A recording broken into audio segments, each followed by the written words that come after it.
Hey, so excited to be with you today. I love what our two esteemed professors have been talking about, this idea of it reminds me of a quote about leadership. If you bug people enough, work becomes the course of least resistance. You know? I mean, isn't that kind of crazy? I mean, really, who wants to bug people all the time? We could go to the dictionary and talk about leadership. It talks about, the process of leading and being a leader and blah, blah, blah. And the final analysis, here's what I think leadership is. It's an old saying that many of us have heard before. If you think you're a leader and no one's following, you're probably just out on a walk. And there's a lot of truth to that, isn't it? If you think you're leading and no one's really listening or doing anything about that, maybe you're really not a leader. Now, an age-old question about leadership has been, are you born a leader or can you become a leader? There is certainly a large part of the leadership industry in America, which, by the way, is a multi-billion-dollar industry, that says, no, you've either got the DNA or you don't. Well, here's what I think, personally, after a lot of years of being involved. I mean, think about it. You've all been leaders in one form or fashion. I was thinking as I had to distill all of these years into an article, or a little short article for this, that I was thinking, well, maybe the first time I was a leader when I was a scout leader as a boy, right? I was 12 years old, and now you got this patrol, and you got to make sure they bring their food to eat, and they have their sleeping bag, and they don't have to call their mama in the middle of the night. You know what I'm talking about, right? But as I thought about it, I thought really leadership began when I was 3, and my mother said, you're responsible for your brother out there. Watch out for him. He's a year younger than I am. I'm 3, he's 2. You know what I'm saying? I mean, that really was kind of leadership. I didn't really think about that, but it occurred to me just sitting here. That was what leadership was. So whether you're born or not, here's what I do think. We've all seen gifted athletes who didn't apply themselves, who didn't run the play, who didn't do the practice as well, who weren't nearly as good as they could have been as if they had really applied themselves. And so whether you are a natural born leader or whether it's something you learn or apply really is not relevant. The question is really, what are you doing? Now, first contextually, I'd like to talk about 2 versions of leadership, and we'll talk really about my 3 points. I think that when it comes to leadership, I don't think I know this, there is position authority and there's moral authority. And the position authority is the one we always think about. You're now the manager. You're now the managing partner. You are a shareholder. You are, well, whatever it is, right? And there's certain inherent authority that comes from that. But if you lean on that authority too much, derived purely from the title or the letters before or after your name, what happens to the efficacy of that authority over time? What do you think? It definitely devalues, doesn't it? It drops, doesn't it? It drops. It absolutely drops, okay? Now, moral authority is a little more hard, a little more difficult to quantify, but it really kind of boils out of, are you a person of, integrity? How do you work with people? Do you follow the rules? Those kinds of things. In fact, some of the most powerful leaders in the world are people that didn't have a position at all, but people who had great moral authority that derived from who they were and what they did and how they did it. Which leads in perfectly to my thoughts about leadership. To me, I think there are 3 legs of a stool of leadership, or we might call them 3 lenses or 3 keys of leadership. And so let me introduce the 3 of them and talk about each one just a little bit. Number 1, I think the first one is, who are you as an individual? Emerson put it this way, what you are screams so loudly, or he said shouts so loudly, I can't hear what you're saying. So who are you as an individual? Number 2, how in fact do you lead? How do you work and interact with people? Are you collaborative and so on and so forth? And finally, do you get results? In the final analysis, results are what you can take to the bank. Amen, brother. Executive with a very successful company in your town, Steve Roth. Yes, absolutely. In the final analysis, I need results. In fact, when organizations are looking for people to be leaders, what they want to know is your track record. Have you gotten results somewhere else? Or do we think you can get results? No doubt, it's perhaps the most important piece. What's interesting is, though, in the final analysis, when you look at when people are invited to leave the firm, and that happens sometimes, doesn't it? Sometimes it's results, but often it's due to failures in the first 2, who they are or how they lead. Does that make sense? In fact, General Schwarzkopf said something very interesting several years ago. He said, if you look at all leadership failures over the last 100 years in the United States, in this country, 99% of those leadership failures were due to character failures, not competence failures.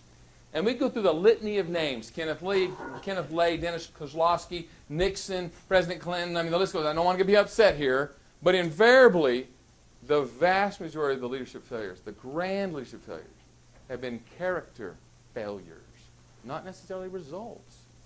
In fact, more than a few times, we'll read about the results of some leader and say, they were really great, but. And that but is the one that lives on in infamy in my mind. So, who are you as a leader? So, I got a few ideas written down here. First of all, honest. We learned about this in kindergarten. Why is that so hard? It's easily defined. Why is it so hard? I don't know why it's so hard, but it seems to be pretty difficult. In fact, we've all had the experience where you're talking to someone, and you can see they're processing it and thinking about the obvious thing, and then it looks like they've got a few other motives down here they're processing through, which makes you immediately wonder, I don't know if they're really being candid with me. Have you had that experience? It's really frustrating. 2, integrity. Now, there are wonderful dictionary definitions about integrity, about things like adherence to moral and ethical principles and blah, blah, blah. That sounds really nice. But I think it's as simple as C.S. Lewis, who said, doing the right thing even when no one is watching. To me, that's what is integrity, and to me, it's, frankly, ethics as well. Do the right thing no matter what, even when it's personally painful or expensive. If I'm honest, will you do the right thing? Can I trust you to do the right thing? New ideas. Are you open to new ideas, or do you feel like you are the fount of all knowledge? And the problem is, the more successful we become, the more unwilling sometimes we become to listen to other ideas or perspectives. I have the fortunate opportunity in my job to work with executives from Wall Street to Walmart, from Nissan to FedEx, and myriad others. And my experience has been, in virtually every industry, business today is a little different than it was just 5 years ago. Is that your experience, Steve? Absolutely. Isn't that funny how it changes? And so if you aren't willing to listen to new ideas, my goodness, amen to your ability to get things done long term, because the world is changing at an ever-increasing, exponentially increasing rate. And so it reminds me a little bit of Will Rogers, who said, we're all ignorant just in different things. So you might have some great information right now about this skill set or this, whatever this is, but we need to constantly listen to new ideas and new approaches and new ways from our people. And if they view us as, well, he's just going to tell you to do it his way, then that's by definition a problem. There are a couple other things I've kind of thrown together.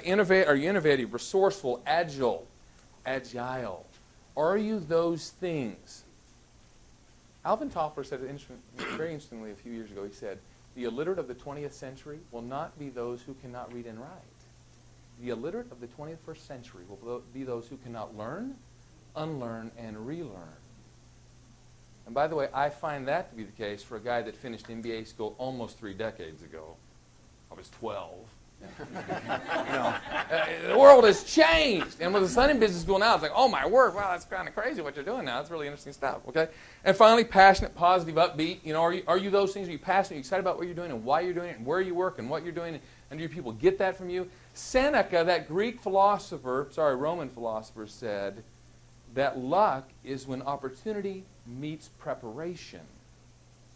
And so our job as leaders is to make sure that we are prepared for when the opportunities arise. And by the way, are we helping our people do the same thing? So number one, I think leadership boils down to who are you as an individual first. That is kind of the entry into leadership, at least if you're going to be successful long term.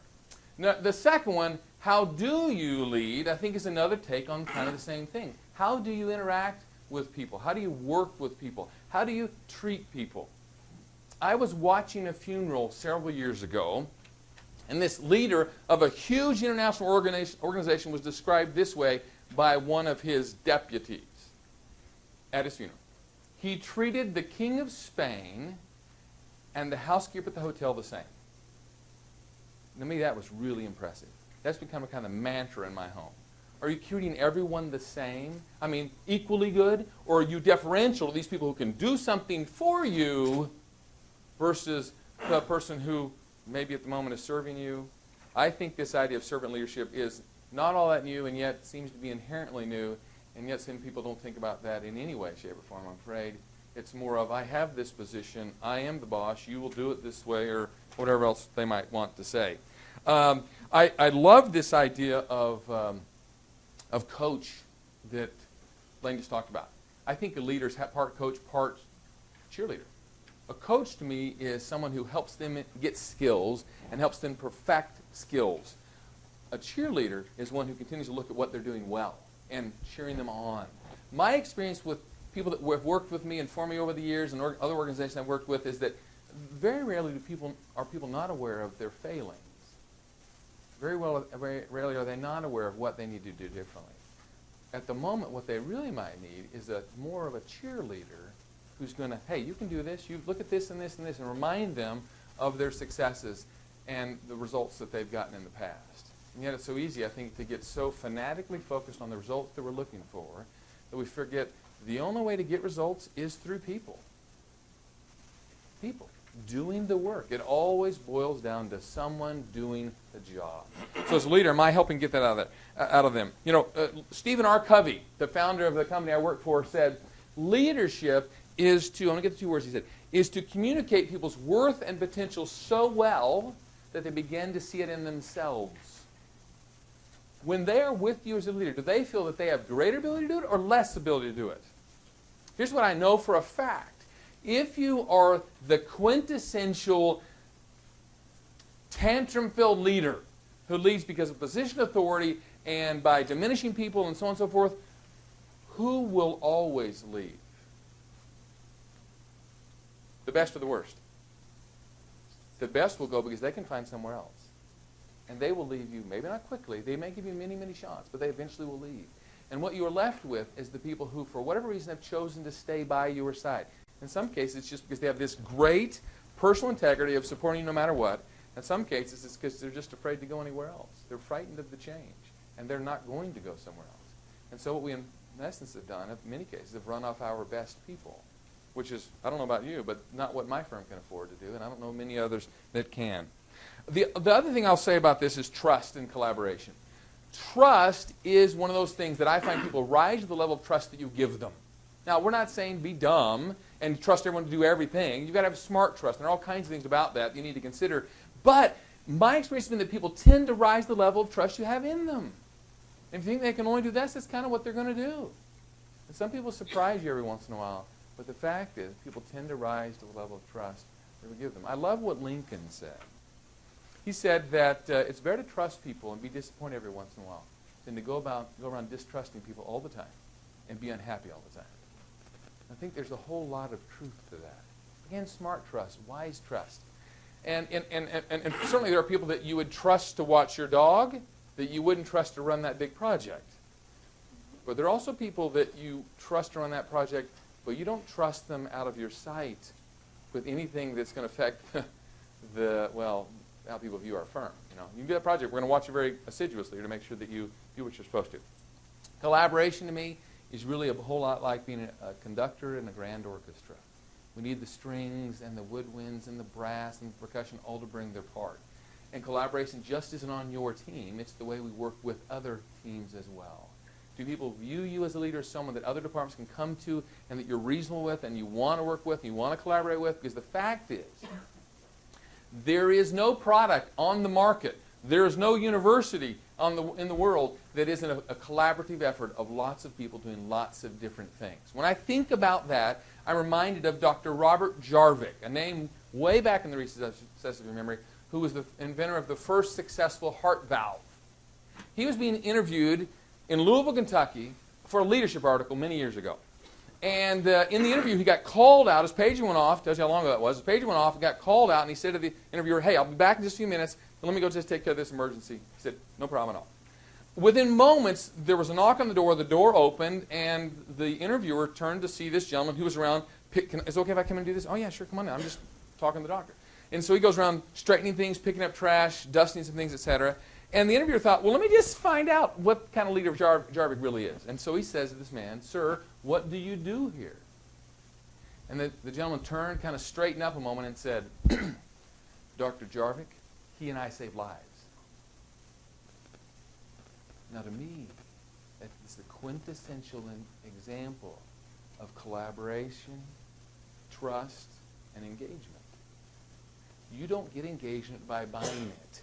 You don't get engagement by talking about it. You get engagement by doing the things that help people feel like I am doing something of value here for this firm. I can't tell you, to me, that's one of the most wonderful leadership examples I've ever read in my entire life. The doctor and I, we saved lives. This gentleman did not have a PhD or an MD, but he certainly knew that he was essential to the task at hand. He was essential to the success of the organization. Wow, that to me says everything you know about Dr. Robert Jarvie. All right, the last thing I want to talk about is this idea of getting results. It is the big one. It is the big kahuna.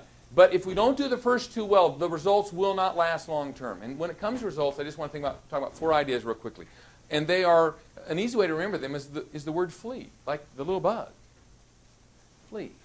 And so they're focus, leverage, engagement, and accountability. Now, focus is very simply this idea. There is not a CEO, COO, managing partner in a law firm who doesn't want more results. There is not one who doesn't want more this year than they have last year. I totally get that. We have responsibilities to stockholders, shareholders, and all kinds of people, and we tend to grade ourselves based on that performance card. I get it, and I understand it, and I agree with it. The problem is, with that desire to get results, we often have way too many things to focus on. The first thing you have to do as a leader identify, of all the things we've got to do, what are the 1 or 2 things that are going to fundamentally move the firm forward over the next 12 to 18 months? There are 900 things we have to do. But if we're really going to focus all our energies and efforts on some initiative, some strategy, some project that's going to move forward, you can't do 100 well. You just can't. It's impossible. So pick out 1 or 2 at the firm level. And then the leverage is, what are our people going to do to get that done? How do we get those results? What is the leverage? It's people doing something. In every single case, it's people writing code, preparing briefs, interviewing people. It's always people doing something. That's the leverage. The problem is we get so focused on the outcome that we forget that there are several steps, activities, behaviors that need to go into play, get implemented or done before we get that result. And so what I would say is the leverage is backing up in your mind who is going to do what differently to get there. By the way, it's a lot more powerful if I don't tell them what they're going to do, but I get their input and their insight. Dr. Deming, that great quality guru who went to Japan because the U.S. didn't care for him too much and eventually came back late in life, said, if you want to understand cause and effect in any job, you've got to talk to the person standing within 12 feet of the job. And so often what we say is, well, you know, I did that job. Yeah, how long ago? 20 years ago? Oh, by the way, the industry's changed 3 times since then.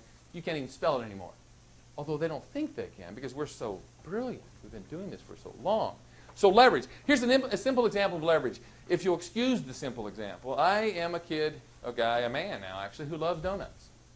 So let's say that we run a bakery in a large grocery store chain. And the general manager comes to us and says, Kent, well, I want you to grow year-over-year sales 15% over the next 12 months. And I'm thinking, man, I'm the bakery manager. What do you want me to do? Go out there and bust people in the head, get them to come eat a donut? I mean, how am I going to do that? I can't even control what product and this, that, and the other. The problem is, I'm just thinking about the end goal, and maybe the leader as well is. But if he were to come to me and say, what are the things you do that impact the sales in your department? Like, you have fresh donuts out by 6 a.m. every day? You have fresh bread by 7? Are the shelves completely stocked? Is the glass clean? Do you get the idea here? So we get that leader thinking about, that individual, that person thinking about, what are the activities, behaviors I need to do to help me get that result? Leverage. All right. The E, focus, leverage, engagement, E, is all about engagement. And the engagement, I think, boils down to a couple of simple ideas. And that is, do people know how well they're doing on the behaviors and activities that get the results? There's not an organization I've ever worked for, and I've worked for Fortune 100 companies and smaller. There's never an organization I've worked with, and there's been lots of those, that didn't have a plethora, a preponderance, a bevy of scoreboards distilling the results out for everyone to see. There's nothing wrong with that. We should have those. The problem is, sometimes the activities and behaviors are so far removed from the results, people don't really understand how they align to that. So this engagement is all about creating alignment and engagement around the things they do and how they connect to the results we want. And that's what we want to talk about. And finally, that accountability piece is very much around what are the people doing to get us the results? And tell me about how you're doing with that. Perhaps the most powerful management principle on the planet is very simply return and report. We've agreed on some assignments. We've agreed on some commitments. Tell me how we're doing on those commitments, those assignments. As a leader, Again, I need to be fanatical about the results, but at the moment, I need to be fanatical. Are we helping people do the things they need to do to get said results? Does that make sense? Well, I've talked about a whole lot of things. Where do you start with those? I don't know, but I'll tell you this. If you got 1 or 2 messed up, 3 will never work very well long term. Our history is riddled with people who got great results from the final analysis, fell off the wagon because personal character flaws. It's pretty hard to talk yourself out of behavior you've behaved yourself into. It's pretty hard. I don't care how good you are with the word. Aristotle said it most simply in the final analysis, and I'll end with this idea. He said, we are what we consistently do. Excellence, then, is not an act, but a habit. I would say that if we want to be effective leaders, it begins with the personal habits and interaction with others that help us get there. Well, thanks for being here. Have a great day.